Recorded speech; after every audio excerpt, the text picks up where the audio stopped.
Doc Detroit here. I just want to talk to you today about growing up with clubfoot.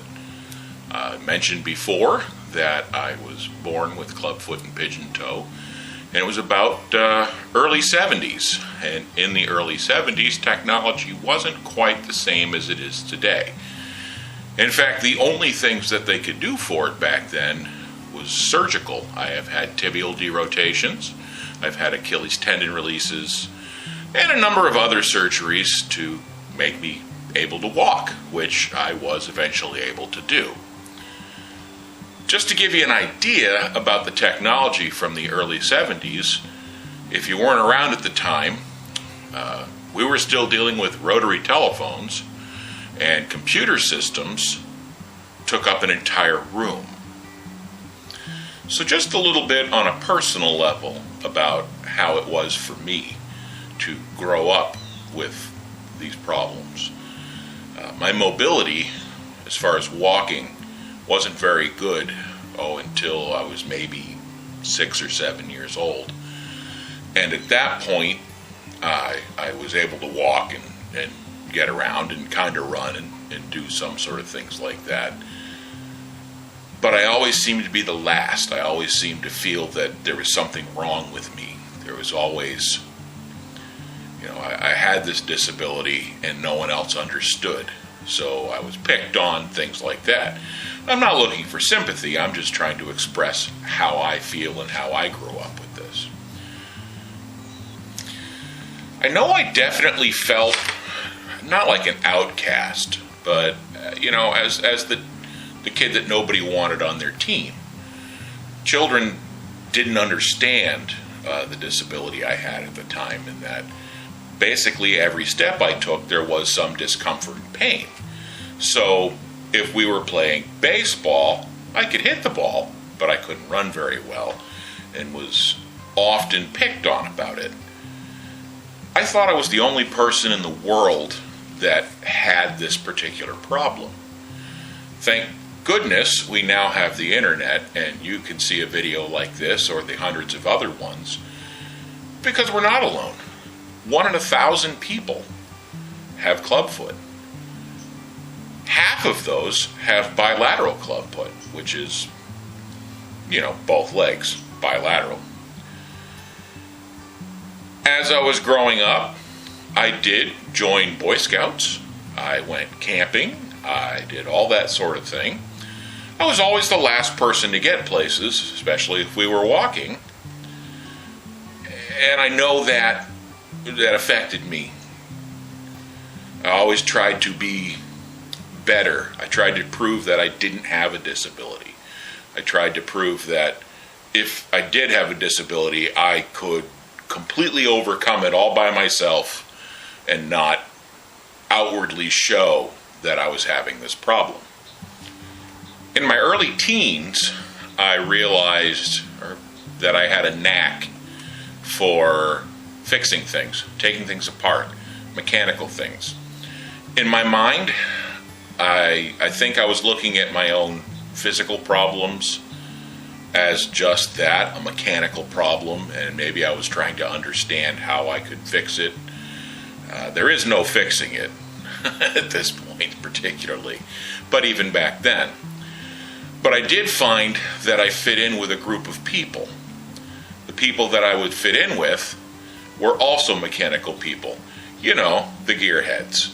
I fit in with the automotive shop, and particularly in high school. I actually had met at that point a very select number of friends that several of them I'm still friends with. I got myself a job. I worked for a little garage in the town that I was raised in, and that sort of made me the popular guy with the gearheads. I was the one that actually worked at a garage. Interestingly enough, I made $3.75 an hour. Another idea about what time it was and where salaries were and that sort of thing. When I graduated high school, I went to college for a little while at any rate, for General Motors product service training. But I've always had a fondness for, again, basic machinery. I still suffered with self-confidence problems. I always felt like that I had to overachieve and overprove myself. That I don't even know who I was trying to prove it to, so other people or myself. I ended up, like I said, I dropped out of school and I went and got a job working for Volkswagen at the time. Knowing that I could feel every year that went by, I was becoming in more pain than I had been. It caused some depression. I ended up stopped working for a little while. And I eventually got through that. I've worked several jobs in management, mechanical management. And as I got older and older, it's to the point now where I can't really walk without a cane, particularly outdoors. Uneven ground is terrible. But I do love the outdoors. This is actually being filmed right now in my backyard.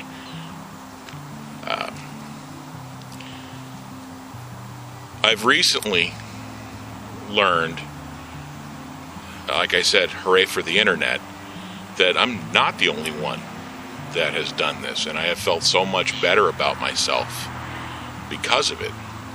So I've been able to do, until recently, auto restorations, things like that. Now I work on smaller projects. If you've seen my other videos, you know that I like photography. I've recently been making sculptures. I've never considered myself to be an overly artistic person.